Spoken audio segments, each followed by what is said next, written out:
We live in a time where masculinity is shamed and men don't know what it means to be a man. As a pastor and counselor, I've spent the better part of my life equipping and training others. My goal with this show is to translate my hard-earned experience into tools and tactics to help you become stronger as a man. This is the BraveCo podcast. I'm your host, Jason Bellet.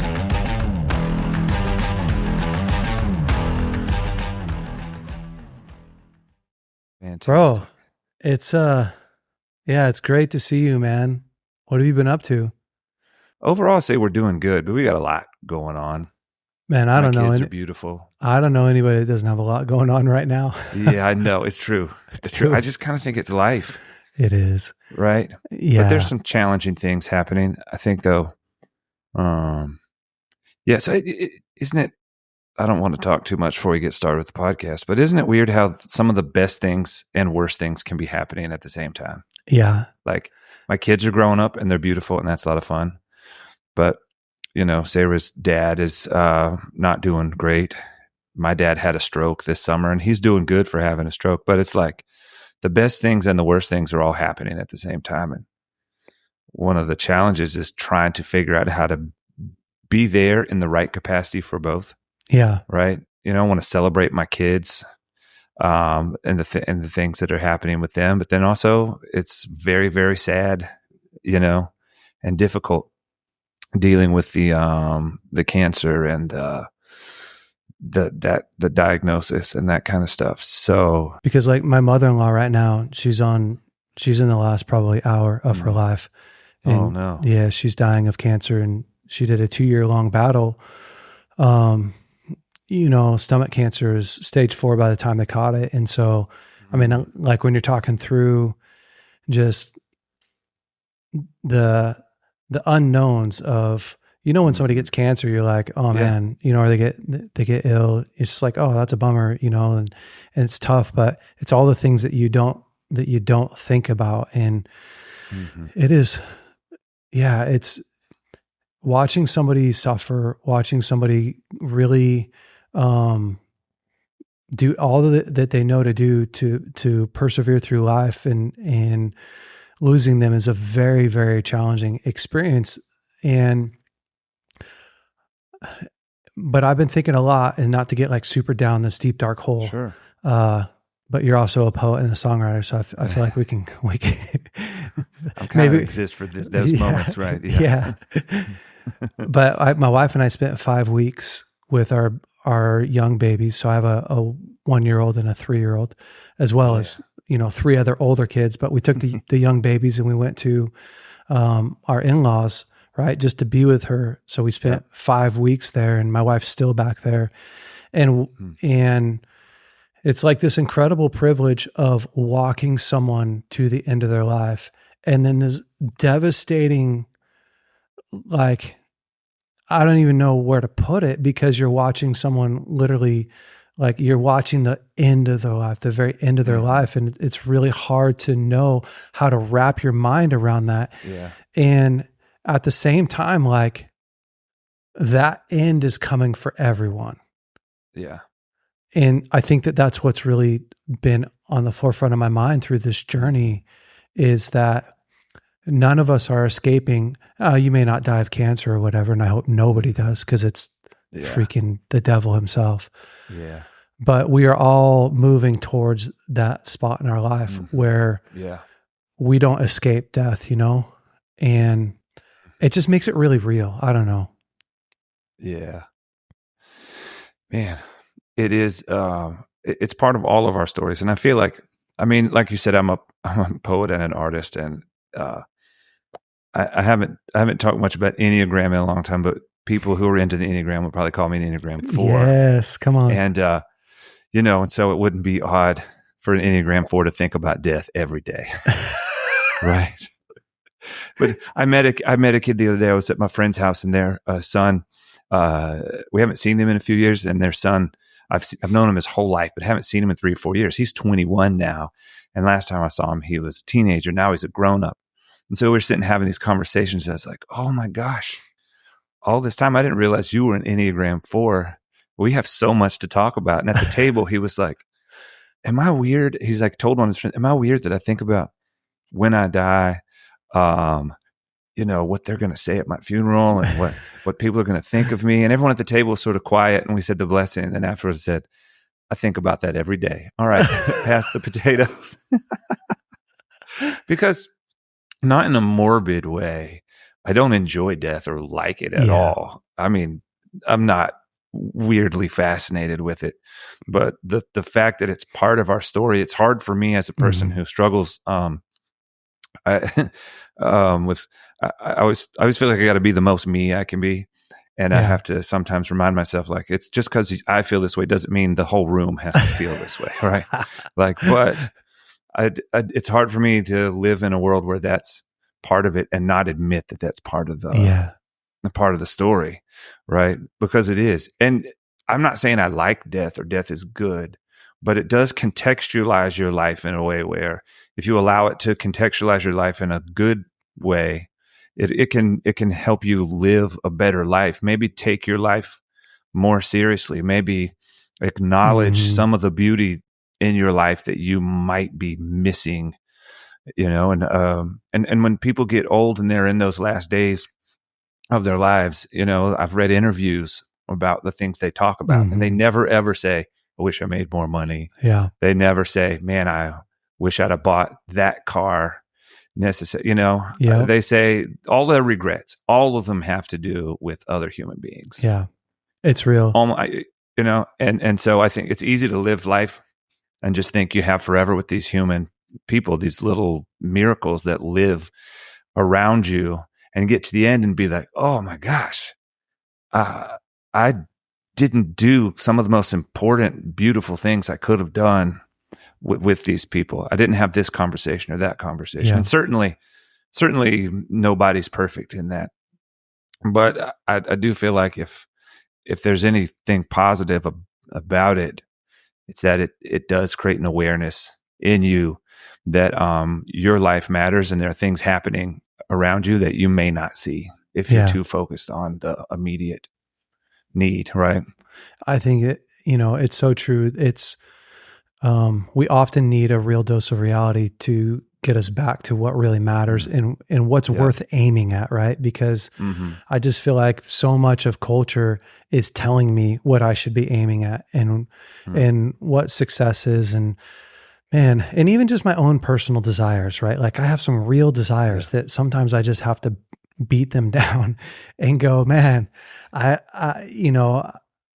really want financial success. I really want, I like a nice truck, I like, unending vacations and all that stuff. And I found myself, sitting next to my mother-in-law thinking those exact thoughts of the only thing that matters to her in her life is the community that she built. That's it.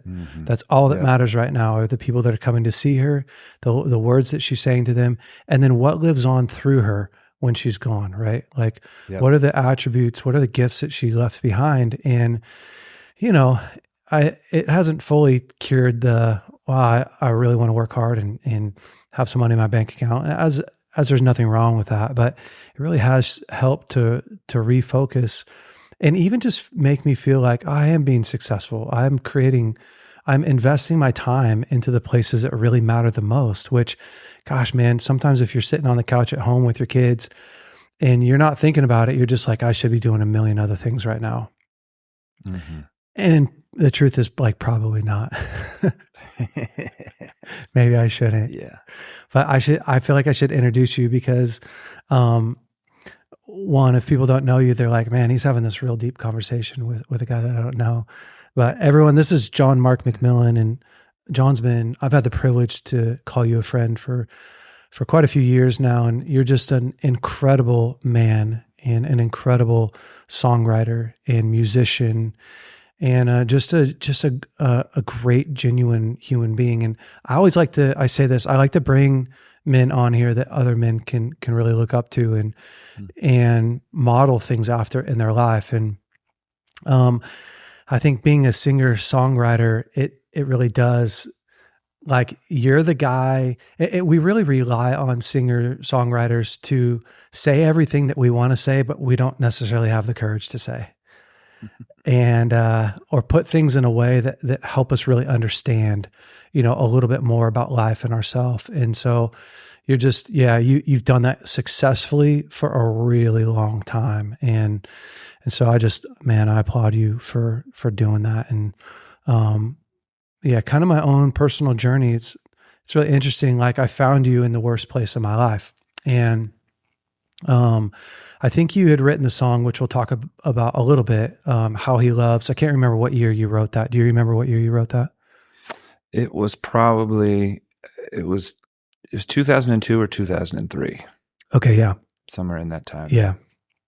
Which is just, it's aging us so much, but I think I knew you because of that song. But then, the worst time of my life, I was going through my divorce, and it was right before my divorce happened.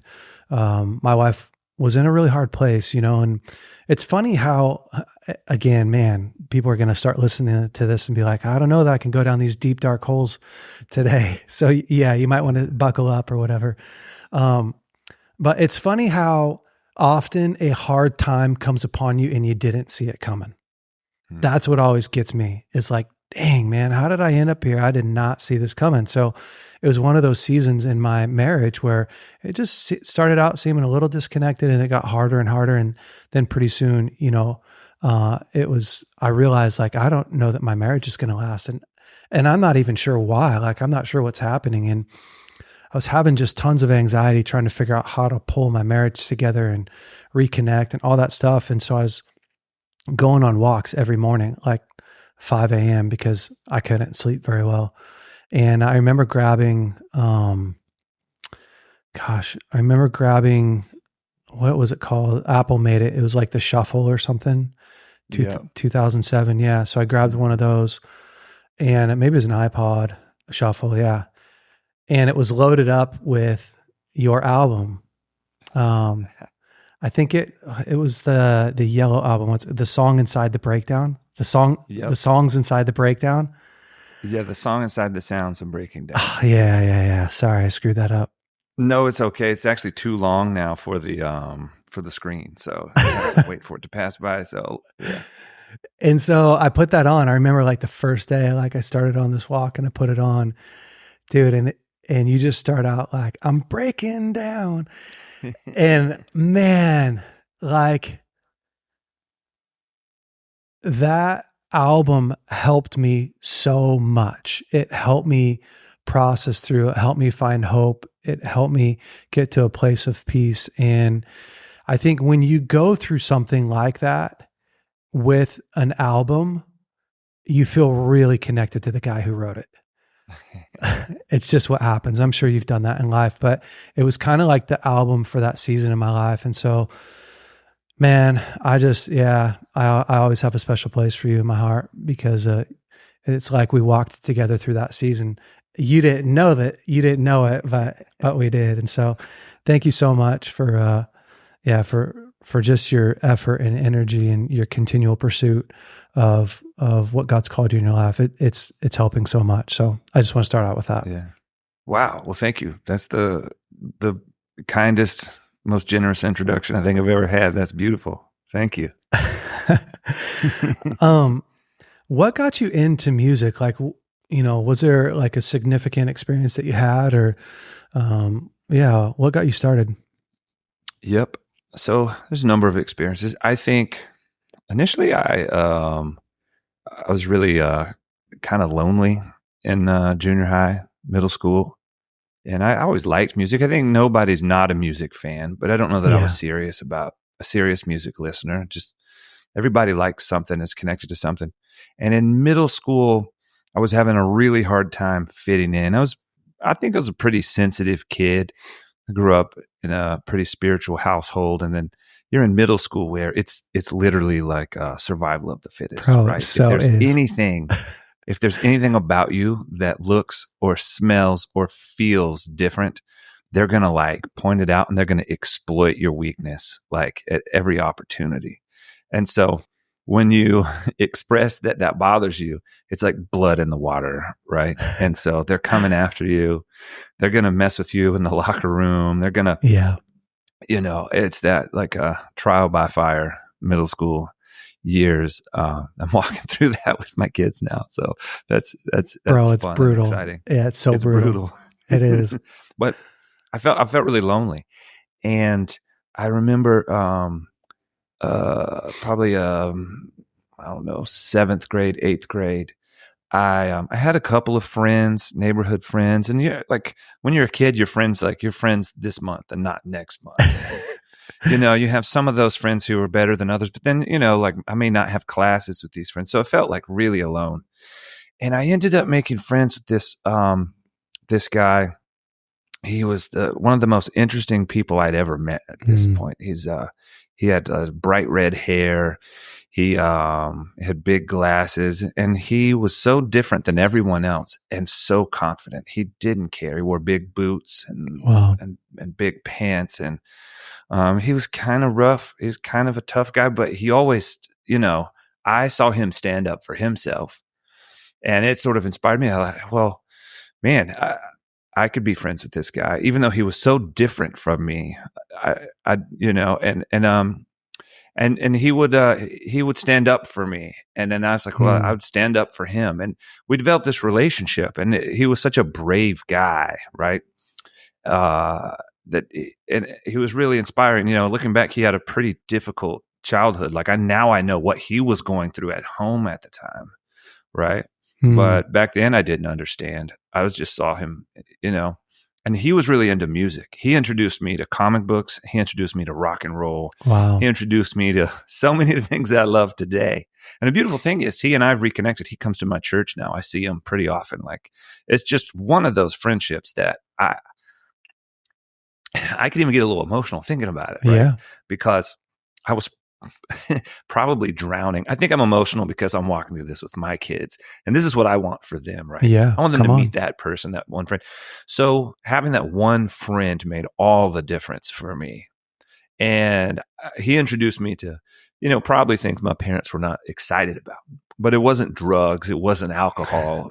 It was heavy rock and roll, Yeah, dude, that's and, awesome. and rated R movies. But it was all about the 90s and the grunge and the dirt and the darkness, but it was heavy. And, and we listened to classic rock together. And so that's when I got into really, I think, started listening to music, and I started to think I'd really like to play. And then I had another friend, at one point I didn't go to school with him. Because do you remember before there were texts? Like if you had a friend who lived in your city and you didn't see him or her on a regular basis, you didn't talk for months, or I'd have a couple friends I'd call and we'd sit on the phone for hours, really, because that's how you hung out before you had a car. You just talk on the phone. So I didn't see him for months. And then he came over to the house. His parents dropped him off one Saturday for whatever reason. He had a red guitar and a red Fender Strat, and he could play all the songs from the radio that my other friend had been, showing me. And I was like, oh, this is it for me. I was like, because I wasn't great at sports. I tried out for the football team, and I was like, I can't even get through the tryout. I can't even get through the practice. I'm dying. I'm such a sensitive dude. I'm like throwing up. I'm like, I don't think I can get hit again, guys. I don't think this is for me. And they're like, yeah, we love you, but we don't think it's for you either. And so sports was not my thing. And I was like, oh, music, this might be my thing. I think initially it was like, girls will like it if I can play songs off the radio. That is real. Like Mark. So at first it's like to impress people. But then it became sort of a comfort through seasons of life as I learned how to play. It's this one beautiful thing about music is any moment I could pick up a guitar and play some chords. You don't even have to be very good. But music is really beautiful thing to do, especially if you have a lot of time on your hands. If you're lonely, if you're going through something, it's a thing. You can play some chords on the piano or strum a guitar. It's something to do with my hands that helps me process whatever it is I'm going through or transmit things that I'm not able to articulate into an instrument. And so I think that's how I got started in music. But really, really kicked for me when I really started to believe that I can do this for my vocation, Mm. and maybe it's a calling. Was I had written some songs, and people didn't really care much about my songs, which is not uncommon. Like people write songs. No, like it's the songs you hear are from the 1% of the 1%, right? It's just that's how it goes, unfortunately. But so then no one was interested. I wasn't offended. I don't know why they should be interested in my songs, but I wrote songs, and of course everybody wants to feel the affirmation of good job, and But I went through this season. It was in my early 20s. I think I was 21. I had actually gotten engaged, and I was in a serious relationship. We were weeks out from being married. Thinking back at how immature and stupid I was, I just can't imagine what my parents, how hard this had to be for them, right? And we broke the wedding off weeks out, and I fell into like a dark hole, right? And I was living in Charleston. I moved back to Charlotte to be around family. And my buddy, oddly enough, the guy who played the electric guitar, who inspired me to want to try and play, he was moving into his grandmother's house because she was moving into an assisted living place. And he asked me to move in with him. I think he was like, man, I got to get you out. Bro, that's a good setup. You got to get away from the TV. So we didn't have a TV. We didn't. I guess at one point we had the internet, but you couldn't watch anything. We watched Homestar Runner. Yeah, I don't know if you remember that. Goof off awesome. Like that, but we and a lot of times I didn't have a job because I sort of quit my job and I'd gone back to work. It's a long story. I went back to work at a restaurant, and that restaurant closed down. And it's in between jobs, and I was probably really depressed, but I couldn't sleep, and I would stay up late and write songs. And mostly because I just didn't know what else to do with myself, right? Like I didn't know what else to do. I was just up. So I'd sit out on the porch, and there was this like speed hump in the road. I don't know if you have speed humps in California, but here it's like if they want to slow you down in the neighborhood, they have a speed hump. So speed hump right in front, and I'd stay up late and watch cars bottom out on the speed hump, and I would write songs. And I realized very, very quickly that God and the speed hump and the Nightbirds do not care at all about the types of songs that other people think I should be writing. And I would play a song, and it's like the songs I was writing before, I realized I was writing them for people. But in the middle of the night, it was like those songs were boring. They were cool. They were interesting for about a minute. And then I had to find something. I had to write something that was going to keep my attention. It was going to matter. It had to be something that was interesting enough for me to want to keep doing it all night. So I started writing songs, and I think the nature of my situation, I think I discovered vulnerability in that moment because I started singing about things that mattered to me because no one else was awake. And so if I couldn't sing about things that didn't matter to me because it's a waste of time because there's no one else to hear those songs. It's just me and God and the speed hump, right? And the speed hump wasn't expressing a lot of interest in the songs I was writing, but I started writing these songs. And what's really strange, I never expected this in a million years. After that season, I would play those songs for people, and I wasn't better. I wasn't a better songwriter. I wasn't a better singer. I wasn't a better musician. But all of a sudden, people actually cared about those songs. The songs I wrote during that season, people, because you can kind of see it in people's face when you write a song. They're like, cool. Oh, yeah, sweet. I don't think that they're BSing you necessarily, but that's, I'm glad you wrote a song. But then you write a song and people are like, oh, whoa, okay. They play that again. Something. It's like, exactly. Yeah. And you could see the light go on in their eyes. And it's like the greatest data of all time is I can tell when something I'm writing it's having a real-time impact on a human being. And you're like, okay, I'm going back to that well because whatever I did there seems to work.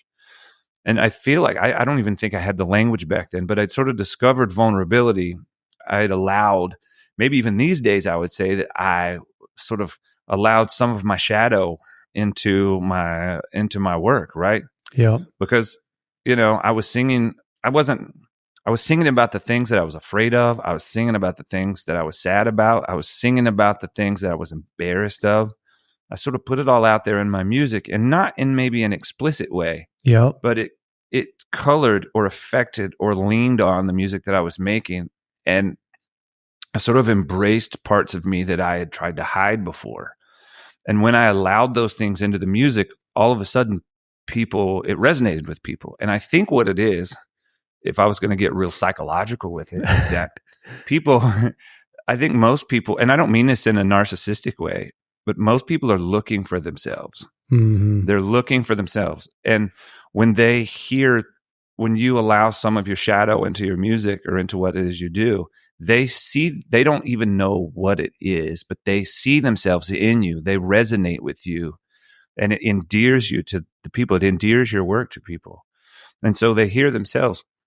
So all of a sudden my music started to matter to people, or I could tell that it mattered. And that season is when I believe I learned how to write songs. You know, in the music world, they talk about Robert Johnson, who's the famous blues guitar player who inspired, the rock and roll guitar players of the 60s. And they talk about there's this, myth that he went down the crossroads and he traded his soul to the devil. Yes. For the ability to play music. Well, so that was my crossroads, right? Was that season. Yeah. And I didn't trade my soul to the devil, not in a significant way. No. But I did identify that I had a soul, and I was willing to put it on the line or put it out there. And I think that, I think that's when it really sort of started for me. I realized that was a really long explanation. Dude, no, I think that was the beginning. I mean, I love it. And it's so interesting because I do think for all of us, like if you do something for a long time that never really taps into your true emotions, your creativity, those to me are the things that like eventually you just kind of walk away from, right? Because it doesn't really feel real and authentic, and you're not really putting your whole self into it. And I do think that that's part of what's wrong with the music industry today. And not that we're going to get way deep and way far into that. Although I would love to hear some of your thoughts Sure. on that. But I really do think that you're right. Like we are all looking for ourselves.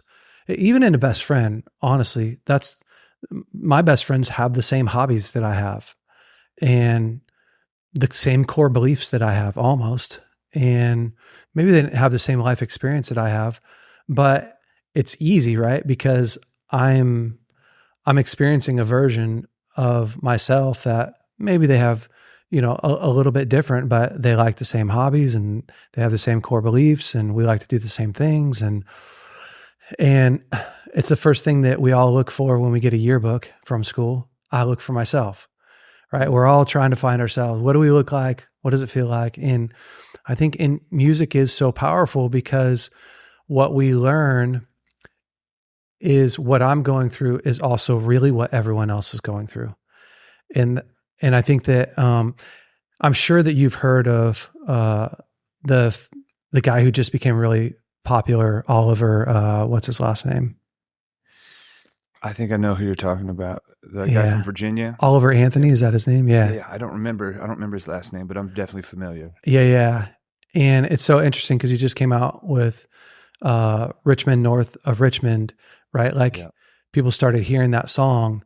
And when I first heard it, I went onto his Instagram page and just looked him up and he had 40,000 followers, right? And I was just scrolling around the internet like a week later and I saw that he was on Joe Rogan and I saw that he did a thing with Jordan Peterson. And then literally 7 days later, I go back and I look at his Instagram and he has 1 million followers on Instagram. It's wild. Because he wrote a song. He wrote a song that when people played it, they didn't go, dang, look at how good he is on the guitar. Look at how amazing his vocals are. They went, this guy's saying something that I haven't yet put words to, but I feel so strongly.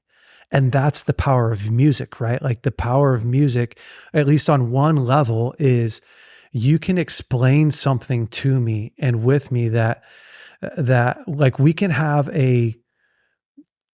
come to this place together where you're saying something that I didn't know how to say. Mm-hmm. And that's a freaking powerful tool.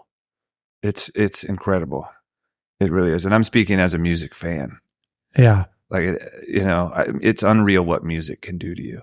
I think the definition for music is sound and silence organized. So sound and silence can make you weep. Sound and silence can make him take him from 40,000 followers to 1 million followers.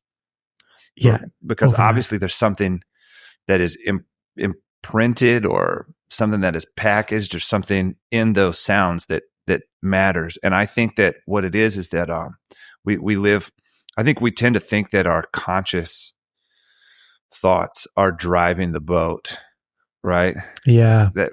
And I actually think that the subconscious is actually driving the boat. Bro, you're so right. And the conscious is like the boat on the water of the subconscious. And so there's the subconscious you in here, and it's as much you as the conscious you. And it has feelings, and I mean, you can probably tell me all about when you talk about trauma. Isn't it where the body stores things? Yeah. And until the body knows how to deal with them, you're traumatized. You hold on to those things. I've read some people believe the way you look and grow has to do with the way your body holds on. Yeah, for sure. Your subconscious is more you than even your conscious mind, right? And so you're feeling these things, and when someone sings something, you hear a song like that, something in you says like that. Yes, that's what I've been trying to tell you. That's what you've been trying to say to yourself for a long time. When someone says it to you, it's powerful because all of a sudden you see you, right? You see you, and you see who you are, and you are honoring yourself in that song, and you are honoring your own journey in that song, and you're saying it's okay, and you are okay because we can say this. Because something about articulating your experience gives you permission to be who you are. It affirms you as a person, right? Yeah, it's so powerful, man. Like it really is. Through my divorce, that's really where I really learned. Honestly, it's where I figured out that I was creative. So before my divorce happened, I never thought of myself as a creative person. But two things really happened that kind of changed that. And the first one was, I started to play the guitar, and I picked up the guitar so that I could learn songs to sing to my wife to win her back. That's where it was crazy, dude. So I started learning the guitar, started learning, some of her favorite songs without her knowing. And then bam, right? Like she's gone, and I'm left with this tool that now I'm going to use to explain where I'm at, right? Like it's going to be this catalyst that helps me to get out what's inside. And holy smokes, like, I don't know that there's a better gift in that season than like 4 chords and a lot of time, right? To just play. And I wasn't good or anything, but it didn't matter. I was able to play and sing and cry and process out all the stuff that's going on inside of me. And then the other thing that happened to me in my divorce while I was working through that pain is I started to write. I started to journal. And not only did I write songs, but I needed a place that I could process what was going on inside of me. And I found that like the first letter I ever wrote to my ex-wife, that I didn't give her, by the way, I took a step back and went like, wow, like that's actually good. Like I wrote something that was good, because all through school, right, I was horrible at school. I was horrible academically, cheated a lot through high school because I had a really hard time learning, understanding, and comprehending at the pace in which just school went. And so it really caught me off guard when I started to, when I found that I was good when I found my creative side, it really caught me off guard. But I do think that our creative side unlocks so much of who we really are. And unless you really dive in, I think that I would say most men don't actually encounter their creative side very, very rarely, and never really experience like the depth of their creativity. And I want you to talk about that, but sure. But because I do think if you tap into your creative side, there's so much vulnerability in it. And there's so much, for a man, there's so much, at least for me, it was so vulnerable and so raw and even scary at times, but so much power in it as well. Like I don't know that I've ever felt more powerful and connected than in those times when I was processing through what I was going through. And I know I didn't set you up with a great question, but I'd love just tell me what you think about some of that. Yeah, absolutely. I was thinking about it. I had a couple of thoughts. One thought is that I sort of see the world in it doesn't work this clean, right? But just for the sake of conversation, I see you could divide the world into two categories. Category number one is like things that keep me alive, right? And category two is like reasons to stay alive, right? And this category two is actually the real category. It's actually what matters the most. Yeah. But you can't access category two if you avoid category one. So category one is like, I need food, I need sleep, I need a roof over my head, I need safety from, maybe historically violent neighbors or other armies or, those are things you kind of need to survive. But then there are things that make survival a thing worth doing. Yeah, it's good. And I think this is what a lot of men deal with. And not to get too deep, but my father and your father were raised likely by a generation who grew up either in the Great Depression or fought in World War II and was asked to come home in the 50s and pretend that everything was okay. And I know when you look at TV from the 50s, people make fun of how happy everyone is. But remember, like, these men were in the trenches and they watched their friends die. They were killing other people. I mean, my papaw went to war when he was 18, 19 years old. Yep. He certainly killed other 19-year-old Germans, like they're just teenagers killing each other. Then they had to come home and pretend like everything was okay. And they had to go to work and they had to get jobs. They had to raise kids. And then, of course, the women didn't necessarily have it either. When the men were gone, they had to work in factories. They had to do things that they didn't necessarily expect to do growing up. So I think in the 50s, everyone was like, can we just not talk about anything difficult or uncomfortable? Even though there's lots of things in the nation that really needed to be addressed. I think everyone's just like, can we just not talk about uncomfortable things? And so I can't imagine what happens when you go through the Great Depression, World War II, and then you come home and have no way to process what it was you just went through. And so I think that in different times throughout history, what is needed the most from men is to shut up and go into the field with others and keep this other group of people from murdering your family. I mean, this is human history, right? As far back as you can imagine, is like your neighbors, if they're more powerful than you, they're going to come and they're going to kill you and they're going to take your wives and your children and they're going to take what you have. They're going to make them slaves and they're going to, and that's the way it was. And so a man couldn't appear weak, because if a man appeared weak, he became a target, because all you had to do was kill him to take what he had. Absolutely. And so I think that men develop this over time, where I am not allowed to look weak, because if I look weak, and even your friends who stand with you, like, if you look weak, I don't want to stand next to you in battle. I don't want to stand next to you when it hits the fan, because you're this emotional, weak person. Like you don't want to play football with me. You don't. I'm a big dude, but you don't want me on the line. You want me in the stands, in the band, encouraging you. But so we sort of continue that narrative within us. And so a lot of men are ashamed of expressing emotions, because I think it's your heritage. It's what you inherited from generations prior that says that if you're weak, you're going to lose. But the problem is, a lot of men are losing because they have not allowed themselves to experience the world through feelings and emotions. It's so real. Because ultimately your emotions are the way you interface with reality, right? They're the way you experience your life.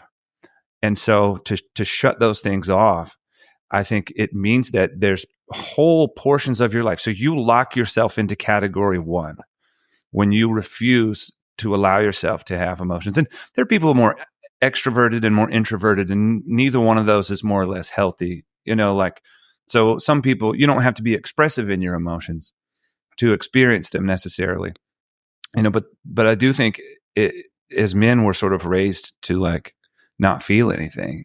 And I think that you reach a point in your life when you have to ask yourself, I am surviving. I'm feeding my kids. I'm feeding myself. I have all my needs met. Why am I unhappy? Why do I not have joy? And joy is a word that culture has almost completely forgot. Yeah, it's true. I hear a lot about self-love and self-care, beautiful concept, beautiful things, but very little talk about joy. And I think that it's because meaning has almost been, the concept of a meaningful life is almost lost because we have access to so many things. We think that we can find meaning in the data, through the internet, through the endless opportunities for pleasure, good food, alcohol, entertainment, all of these things. It's like unending opportunities for pleasure. But Viktor Frankl says that when man has lost meaning, he will distract himself with pleasure. And so I think there's a point when, once you have survived, if you can't articulate why you survived or what you have survived for, you can lose a portion of meaning in your life, and you can lack joy if you don't have the language and the tools to express category 2, to experience category 2, which is the reason that the things that make surviving a good idea to begin with. Bro, honestly, I'm glad that we were recording that, because, dude, you just opened that up and laid it out so beautifully. I really, it's not a question that we often ask ourselves in our day and age. Do I have joy in my life? Like, where's the joy in my life? And I often think that we look at life as if there's some destination that I am racing towards, as fast and as furious as possible, right? Like, if I could just get enough money that I'm not living the paycheck to paycheck, then I will be at this place where I can finally relax, right? Or, man, if I had a wife, or if I had a husband, like, I have so many single friends right now, both men and women, at, they're in their mid 30s to 40s, and they're like so desperately hopeless, or borderline depressed. And because this idea, right? Like, if I had this thing, if I had this spouse, if I had this piece that I'm missing, then I would have this fulfillment that I'm missing out on. But it's so much, that's a lie. And it's so much deeper than that, right? Because it's like, you're never going to get to this place. And we know this logically, but unconsciously, we don't, consciously we go, yeah, there's probably not a real destination point. I've never found one yet. Unconsciously, it's like we keep striving and pushing and running, trying to attain this. And it just never really happens, because so much of the joy in life is in changing your perspective on what you're experiencing day to day. And that's a really hard thing to do, right? Like, the Bible talks a lot about, in everything, give thanks. So that's that's a recipe in the Bible. It's like, if you're going through something hard, another recipe in the Bible is Philippians 4, where it says, think about what's lovely, pure, holy, praiseworthy, and the peace of God, which surpasses understanding, will guard your heart and your mind. But so much, I do think that it is when we are unable to access the parts of us that God put inside of us to experience these other emotions, well, then you're left with the other side of life, which is the analyzing, the measuring, the survival, and you just can't do that enough to get over here. And then at the same time, like, there's not enough good stuff in this life that's going to happen to you for long periods of time that's going to take away from bad stuff that's happening too. You have to be able to find the middle, right? Like you have to be able to be in the midst of the hard things while experiencing the peace that comes from changing your story, from focusing on what is good and what is holy and what is praiseworthy. And honestly, it doesn't even have to be like Christian stuff. It could just simply be like cool stuff. Like, the building I'm in right now, somebody literally pays for it every month. We don't pay for it. They donate it to us. And like, that's a cool provision that just keeps on coming. And that opens up the other door for more thankfulness. But I do think that you're right with, as men, we have a really hard time getting out of the survival task mode and into a mode where we're thriving, but we're also vulnerable in our emotions and how we experience life, because it just wasn't taught to us. It doesn't feel worthy of survival. It feels the opposite. It feels like where I'm going to die. What happened to me in my parents' home is going to happen to me now, right? Like I'm going to get made fun of.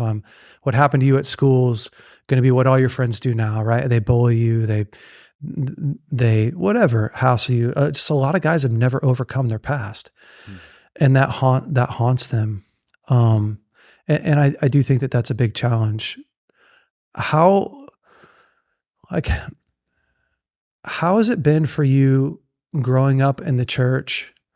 And obviously you've written music that is in the church world, but you're not just solely focused. A lot of my friends, they write songs for church, and that's great. That's fine. But like, how have you navigated that world? Does it feel tension at all? Like, I'm writing these songs that aren't for God, but it's just for music, just about my heart. Like, how have you navigated that tension as a believer? It's not a tension for me, but I do think that it is a tension for a lot of singer-songwriters. Like, if the song I'm writing doesn't say Jesus in it and doesn't end in, ushering somebody into the presence of God, like, what is the actual value in the song? How have you navigated that? Yes. So I think that foremost, the God is interested in human beings above everything. I think God loves the creation. And that's the first thing we learn. The first thing we learn in all of Scripture is, one, God likes what He made, and number two, it is not good for man to be alone. Those are the first two things. He goes, "This is good. This is good. That is not good." Right? It's not good to be alone. And so, above all things, God seems to love people. Right. And so when you write a song, there can be redemption in the song, meaning you can literally sing about a redemptive thing that can happen. Yeah. Or I can sing about something terrible that happened and not tied up in a bow, but you went through something similar. And so the redemption is in that you and I have relationship in that, because you don't feel alone anymore. Yep. And I actually feel like that is, I don't like to be super critical of the church, because it's such a big thing to be, right? How many billion people? I'm going to say something Tons. that applies to all. I don't know how many Christians are there in the world. It's like, there's like a third. There's like at least 10,000 here. Yeah. Yeah. So it's like, I'm going to make one. I'm going to criticize all, 3 billion of those people. That just feels like a little much. But I will say, I think in church, it can be a little too task oriented sometimes. And we forget that, like, people are not coming to church to learn all the time. Yeah. And I'm not even saying that. I guess that's not what I mean. People are not coming to church to tick a box. Like, they're coming to church to experience all facets of their life in the presence of God, in the shadow of God, in the within speaking distance of Scripture, right?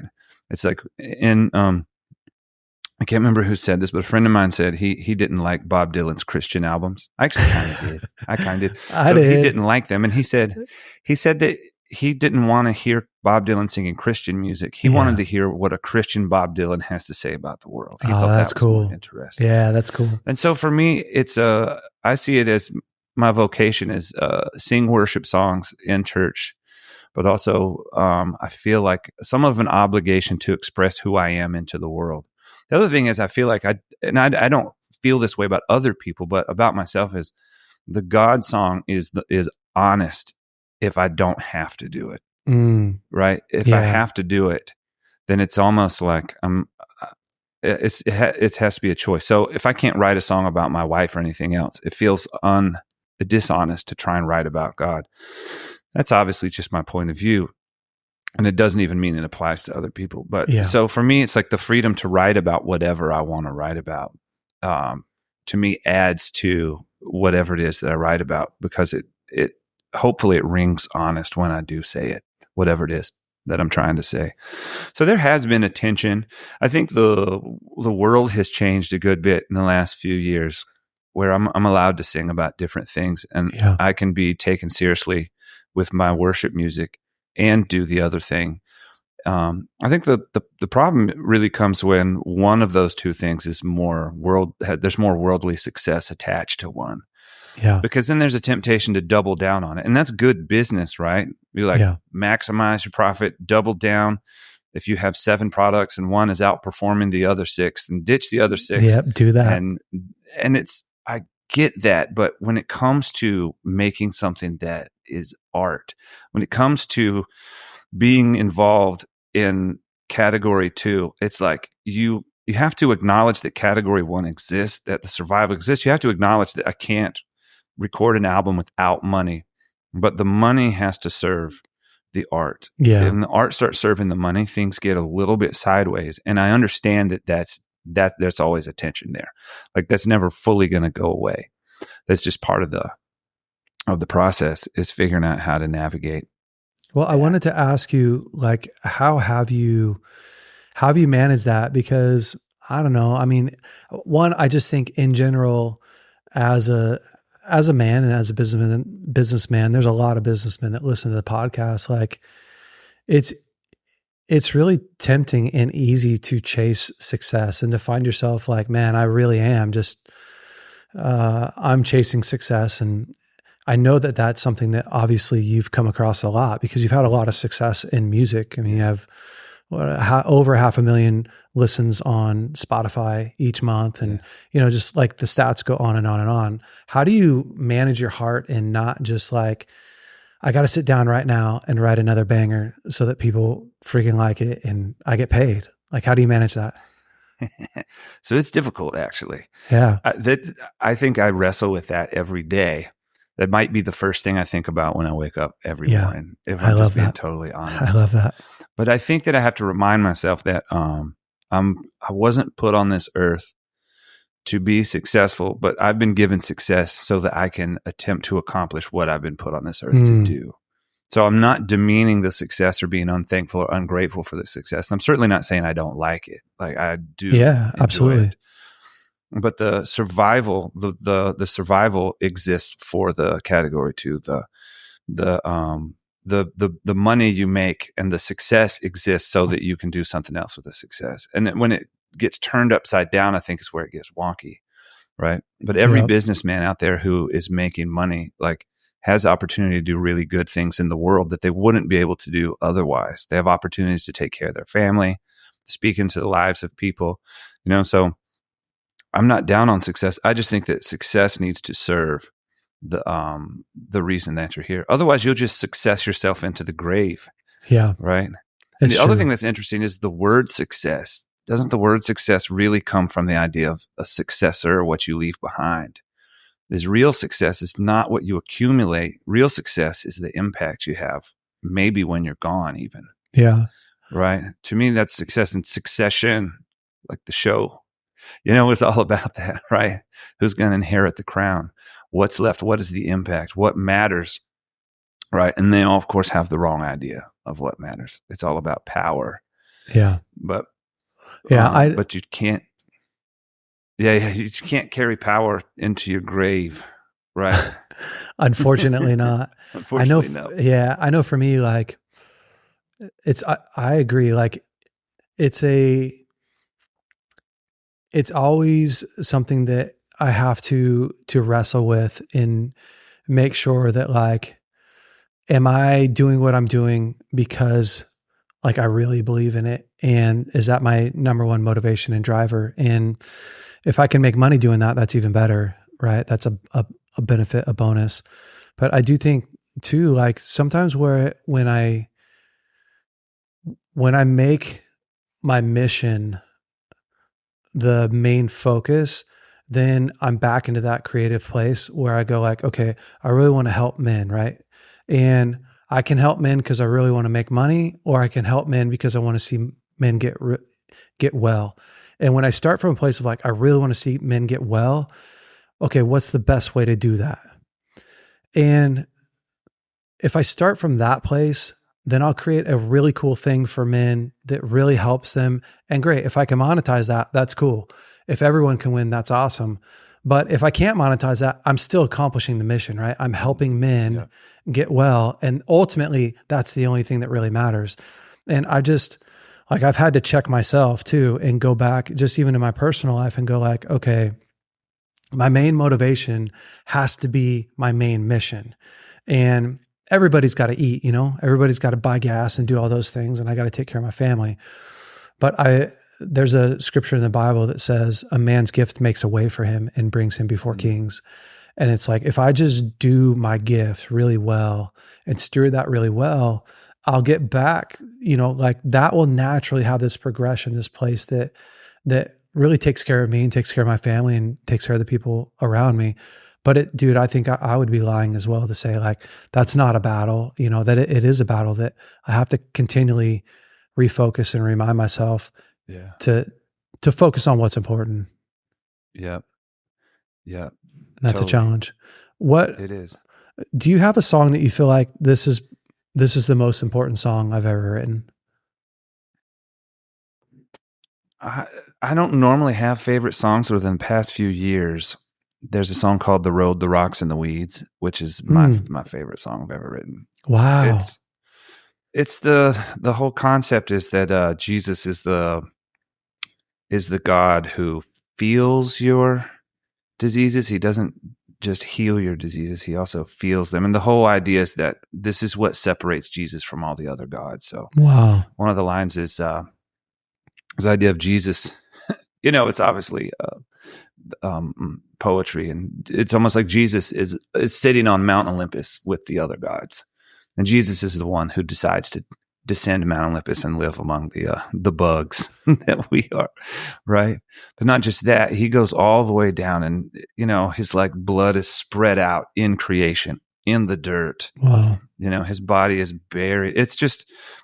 I feel like there was a point where I missed one of the most beautiful aspects of the gospel, and I don't know how it happened. Maybe I saw God as kind of a means to an end. Maybe I saw God in category 1. I didn't realize that yes. God doesn't just want to heal you. He also wants to feel what you're going through. Wow. Right. And like Jesus almost, it's like I can't have a relationship with a God who expresses no weakness.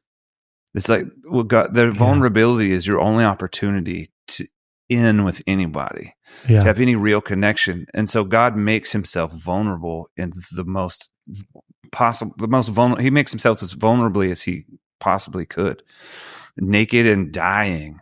And this is the picture of God. Jesus is what God looks like when he shines, right? And so when you're looking at Jesus on the cross, you're looking at God. Jesus is, and that's why the cross matters as much as the resurrection. We celebrate the resurrection because theologically, I guess we're redeemed in the resurrection, but it's almost like Jesus saved God on the cross, right? Jesus almost like kind of redeemed God in that we had no access into God, and Jesus becomes weak, and we see ourselves in Jesus, and we can have relationship.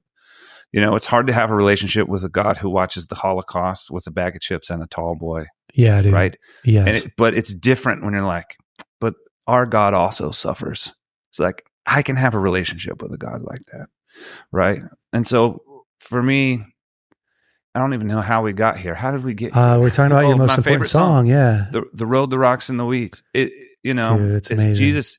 It's about it's really sort of based on the parable of the sower, and the sower sows seed everywhere. He sows the seed on the road. And I think we often get the parables backwards. We're always thinking in parables in the light of us, like, what type of sower sows his seed where the birds can take it away? He sows his seed where the weeds can grab it. He sows the seed where there are rocks. He doesn't hold back, right? He sows his body into the world, totally vulnerable. He gives it to us whether we accept it or not. It's just beautiful to me. Wow, man. This idea that the sower is sowing himself into the world. Bro, that's powerful. It gets me. It It's really gets me, powerful. because I actually lost my faith for a season. I feel like I was coming back to faith when you and I kind of met. Yeah. And it's one of those things. It wasn't like a hard, I'm gone, I'm back. But it was like this idea of Jesus is the Jesus that brings me back over and over.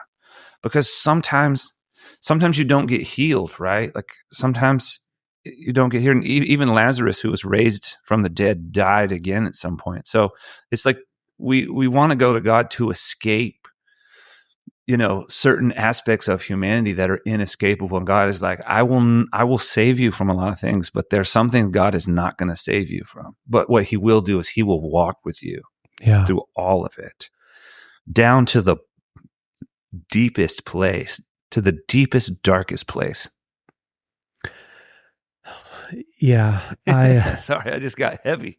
No, I like it because it's tangible, it's real. I mean, it's connected, right? And I often share this with men, the same topic, but with temptation, right? A lot of guys really fear their sex drive. They have such a hard time. It's such a battle. And I understand that. And for a lot of men, it's really tormenting because they're having a hard time managing themselves, and it's leading them to really deep, dark places where they feel lots of shame. And so then you have the other side of like Christianity, well, most of Christianity, where men feel shame for even feeling tempted, right? If they even feel tempted, as if they're the ones that created the wiring that creates the temptation. And so I tell guys a lot, like, there's no sin in being tempted, right? And because I didn't wake up one morning and say, you know what I want? I want to be attracted to butts and bellies and boobs and long legs. Like, that's what I want. I didn't actually create that, right? I didn't wire myself. God looked at me and he wired me to desire that, the same way that he wired me to desire food.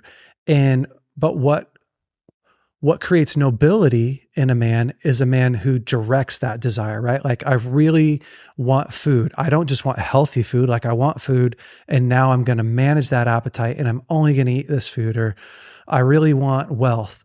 Well, I don't go and rob my neighbors so that I acquire wealth. I do it in a way that's noble. And same thing with our sex drive. Like, I recognize that, man, there's all this opportunity. I'm on the beach in South Carolina, for 5 weeks. And it's like every week you go out there, there's opportunity. And my body recognizes that, right? Like, I see it and I go, wow. And then I make a noble choice. Like, that woman's not my wife. And so I'm going to direct my appetite back to here. And when you start to explain to people, to men in church, that Jesus was tempted in every way, like, Jesus knows what it feels like to be in the beach in South Carolina and look up and see a woman walking in almost nothing nowadays, and to feel that pull towards making a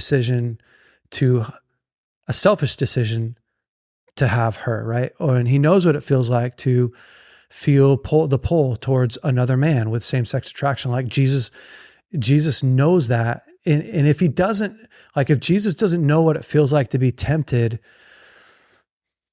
then he never actually really came down in the flesh, and he never really made himself fully man, right? He doesn't actually really understand me unless he was tempted in every way. And man, I'll tell you, like, the body of Christ feels really uncomfortable with the idea that Jesus was really human, that he really was tempted in every way, that he really, did bleed, that that he really did get thirsty, that he needed sleep, that he needed rest, that he didn't just give everything away to everyone, all the time, that he had real boundaries. But I do think that it's so important, right? To actually meet the Jesus that really does know what it's like to be you. Mm-hmm. Because that's where all the power lies, right? Like if Jesus overcame this, then I can too. If Jesus really did feel what it feels like to be me, and he took that to the cross, right? In his nakedness and in his brokenness, he died so that I wouldn't have to suffer, so that I wouldn't have to be alone. There's so much power in that. And man, I just love that you opened that up, because I do think that a lot of people, I mean, I mostly talk to men because of the podcast, and a lot of women listen to the podcast, but I do think that it's very hard to serve a God that you don't think is anything like you. Yeah. And that really throws people off. It's difficult to serve a God who requires things of you that he doesn't require of himself. Yeah. That's difficult. Good. So here I'm going to create you without any sort of God powers, and you're going to have to figure it out yourself. And by the way, don't do anything that I wouldn't do. Right. Yeah. And it's difficult. But when you realize God's living life with you, and I think I can't remember what the term is, but the term means as it is on the small, so it is in the big. As in a song, when someone hears a song and they hear themselves in my song or whoever's song, because of the vulnerability, they feel unalone because of that vulnerability. And so when you see yourself in Jesus, you feel unalone because you realize you've always been accepted by God, and you've always been in the presence of God. It's incredible, life, and that you can't control God with your morality, right? You can't control God through living right, but we live right out of a sense of gratitude, right? We used to live life from a place of joy. It's like it's a joy not to let my eyes wander, right? Because I know where they belong, and it's a joy, and everything, like the word passion comes from the word that means to suffer, right? And so the only things in your life that you have that are true passions are things that you're willing to suffer for. When you decide, like, I'm going to marry this beautiful woman, I am going to suffer in the sense that I am letting go of any opportunity to have an intimate relationship with anybody else. Yeah. But it's your passion because it's worth it. It's entirely worth it, And so I think when we learn how to live from that place of joy, it's like it becomes a passion. So it's like an honor to give something up for something that brings you joy. And you learn how to find, I talk about this like I'm a ninja, when it's like, bro, you're doing it. Everybody's figuring this out, right? Everybody is growing. I'm definitely not a Jedi. I'm like not even a Padawan, right? I'm still figuring it out. But it's true. When you find something you love, it's easy to when I'm on tour, sometimes I don't talk, and you know me, I'm I'm long-winded, but it's a joy to not talk on tour so that I won't lose my voice when I sing. Yeah. And some people just can't imagine going a whole day without talking. Yeah. And I can do it. I can go a whole day without talking, but but it's my choice. Any moment I could talk, but I just love what my voice can do on a good night when, Yeah. And I love the power in my voice. And so we look at things backwards sometimes. Like, sin is not about what you can get away with, Yeah. It's like holiness is not about what you can get away with. It's about like the opportunities for joy that you have when you fully choose, right? I love this passage. It gets me through a lot, but it says, for the joy set before them, he endured the cross, right? And joy, I believe, and this is the difference in joy and happiness, in my opinion, is joy and passion are related in the sense that joy is the meaning that comes from choosing to suffer for something good. And suffering, that sounds such a heavy word. It doesn't mean I'm like banging my hand with a hammer. Yeah. right? But it means it's the joy that comes from sacrifice. It's the joy that comes from giving up something else. Because there's no way to have a real intimate relationship with my wife if I don't give up intimate relationships with everybody else. Yeah. Right? That's real. They have no access to that joy. Not really. You have access to the momentary pleasure, but the joy of having like real, true intimacy is not possible if I don't choose to sacrifice something else for it. And it's sort of the Jesus principle that applies to almost every area of life. You die to be resurrected. You die to live again, and it's an honor to to die in that sense. Yeah, dude. I mean, you could keep going on and on. All my friends who love what they do. Ever met a football player who loves to get hit? They're like, bring it on. Bring it on. Yes. Yes. Right. And they can't wait to get out there on the field and be the first one to get hit. And they just shake it off. And they're like, life is good. This is what it feels like to be alive. And sort of like we need a little rewiring sometimes where we realize like, I want to sacrifice certain things. It's a joy to do it. Well, it's where the most fulfillment is, right? Like at the end of the day, the most fulfillment lies in our sacrifice. It's the fruit of our sacrifice that brings anything that is worth its weight. It's worth doing. And so I really do think that the suffering brings the real long lasting joy, makes it all worth it. Okay. We're going to wrap up here soon. What have you been working on that we can look forward to? I'm definitely traveling some and performing. I say performing, but I've got shows I'm doing with my band, and then I'm doing an acoustic thing too, where I do more talking. It's sort of a new format. Over the years, I'll say some things at our shows, and people have told me how much they've enjoyed that, and so I've created sort of a show situation where I can do more talking as well. So I'm sort of trying that out. So I've got these short runs where I'll go out 3 or 4 days and do that. I'm also working on new music. I've been recording singles for the last year or two, and I'm finally putting those together in an album and putting some new songs that I feel like completes that story. And then I want to jump on a new idea that I have. I have a handful of ideas, but I feel I really want to write an album of what I call cosmic hymns. Which is really just like big songs about God. Wow. Right. Like really big songs about God. And I already kind of have an album title. I almost don't want to say it yet. Don't. Yeah. But, you can hold on to that. File that. But I'm really excited about that. I haven't felt that energy in a long time. By energy, I mean like the excitement and the creativity in that particular area. And so I'm really excited about that. We'll see how long it takes. But I want to jump into that as soon as I finish up some of this other stuff. So I've always got stuff, Yeah, dude. I mean, you have to, right? Like that's part of being a creative guy is you always got something that you're working on, cooking and doing. Man, thank you so much for taking the time to come on here and just hang out with me and drop your wisdom. Like this has been such a cool hour and a half or whatever of just being able to hang out with you. Where can guys find you? So what's the easiest place to see your shows and buy tickets and all that stuff? I've got a website. It's just johnmarkmcmillan.com. I'm also on Instagram. I'm on all the socials, but I spend the most time on Instagram. So I'm most active there.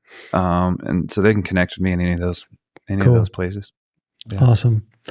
Yeah, it's been an honor, really, really to be on here with you. And it's just great to talk. I enjoy talking to you. I know, dude. You're such an easy guy. You're such an easy guy to talk to. Sometimes I get on here and it's challenging, right? Like if the other guy doesn't talk a lot, but man, you just have so much wisdom and so much experience, and it's super cool. So thank you so much for coming on, man. I really appreciate you. All right, BraveCo men, have an incredible week. Stay brave. And we will see you next week. Hey, BraveCo men. Hopefully you loved this week's episode. Listen, if you have not subscribed to our podcast, you are already behind. Go ahead and click right here to subscribe to our podcast. And if you have not watched last week's episode, you can click right here and watch last week's episode. And listen, if you want to upgrade your wardrobe, you can check out some of our new hats that we have in stock and all our other swag. Go to braveco.org and you can look at our store there. Have a great week. We'll see you next week.